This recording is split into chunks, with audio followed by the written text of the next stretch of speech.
Gamesters.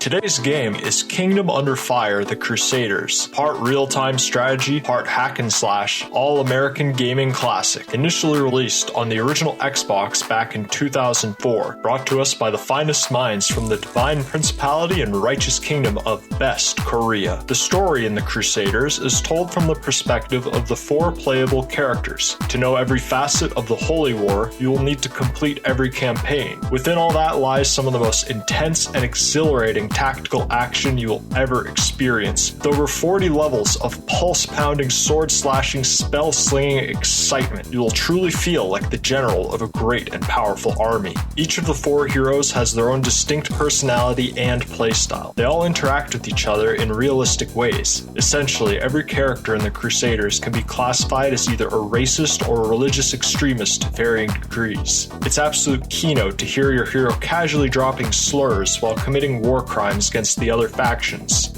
It reminds me of whenever I go grocery shopping and get kicked out for causing a scene for announcing that there is a blackie in the store and a robbery is imminent. Which is why the cast of the Crusaders are so relatable. You have Gerald, a gigachud who desires total orc death. In the second to last mission of Gerald's campaign, he takes a detour from the final battle to go exterminate a settlement of orcs. Does he get any rebuke or end up being late to the battle, costing him a victory? No, Gerald is completely justified by the writers. This was the moment that I knew this game was a true gem. Gerald controls very well. He has a fair attack and movement speed, and comes with a parry technique that allows him to get extra hits. His campaign serves as your introduction to the fundamental mechanics of the Crusaders and has the most tutorial stages. Then comes Lucretia, a dark elf warrioress who believes that her people are the master race, but can only rise to the top if their parasitic and subversive vampire overlords are overthrown, which despite vampires making up less than 10% of the population in Velon to control 90% of the power and wealth, Lucretia is also one of the most fun characters to play as, because you can rapidly spam combos and rip your enemies to shreds, although she is a bit of a glass cannon. Next is my favorite character, Kendall the Paladin. He looks and sounds really cool and is exactly how I imagine myself when I battle against the masturbation demons throughout each day. He hits like a truck and his basic attack has the shortest range but one of the highest speeds and smallest knockback distances, making Kendall really good at stun locking enemies. The last campaign is Renier's and it sucks major dicks up the ass. He controls alright, but the problem is all his units worth a damn are big heavy dudes that get in your way while you're attacking. For some reason, I also got the most bugs back to back while playing through Renier's story. Fuck that guy.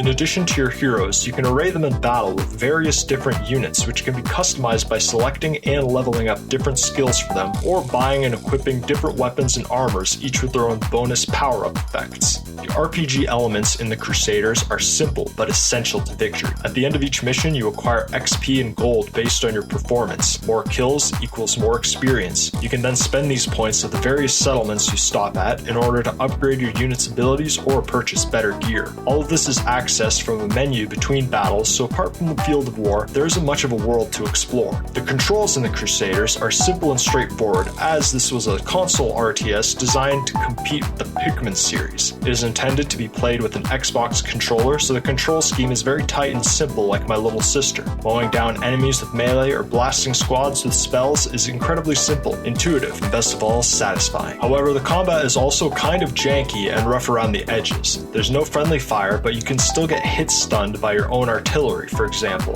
There are also weird inconsistencies between the on-screen text and the spoken dialogue, but this stuff isn't enough to be a deal breaker. Easily the best part of the game is how unapologetically epic the music of the Crusaders is. The heavy metal OST overwhelms everything else in the game, but it's so hyped that you just don't care. Crusaders is not the toughest game in the world, but if you play mindlessly and don't plan ahead, you will suffer for it, and it can certainly feel overwhelming for beginners. So here are some more pro Gamester tips.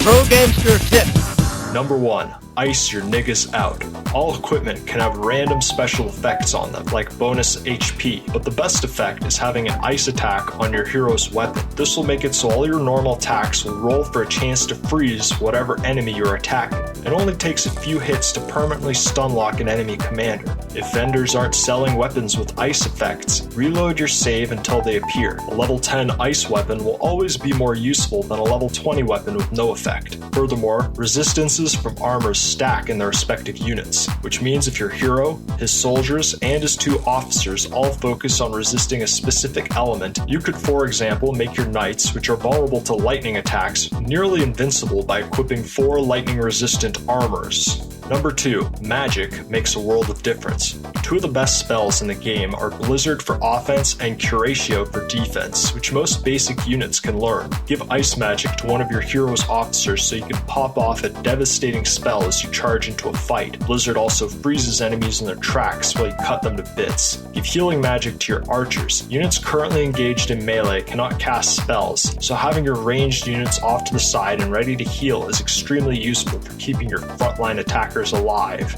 Number 3, take your time. Very few, if any, missions have any sort of time limit, and there is no demerit or point deduction for taking too long. This means that in stages where enemies are infinitely spawning, it is advantageous to go as slowly as possible to rack up tons of kills and additional points. With this powerful knowledge, you will be better equipped to command your forces as you strive for conquest in Bersia. Overall, Kingdom Under Fire: The Crusaders is what I would call a flawed masterpiece. This game absolutely rapes the life out of Pikmin, Warcraft, and Dynasty Warriors. It is literally everything I have ever wanted out of a tactical medieval fantasy RPG as a child, but never got to experience. Not playing this game sooner is one of my greatest gaming regrets. Don't make the same mistake I did. I highly recommend Kingdom Under Fire: The Crusaders. Come for the racism, stay for the exceptional gameplay.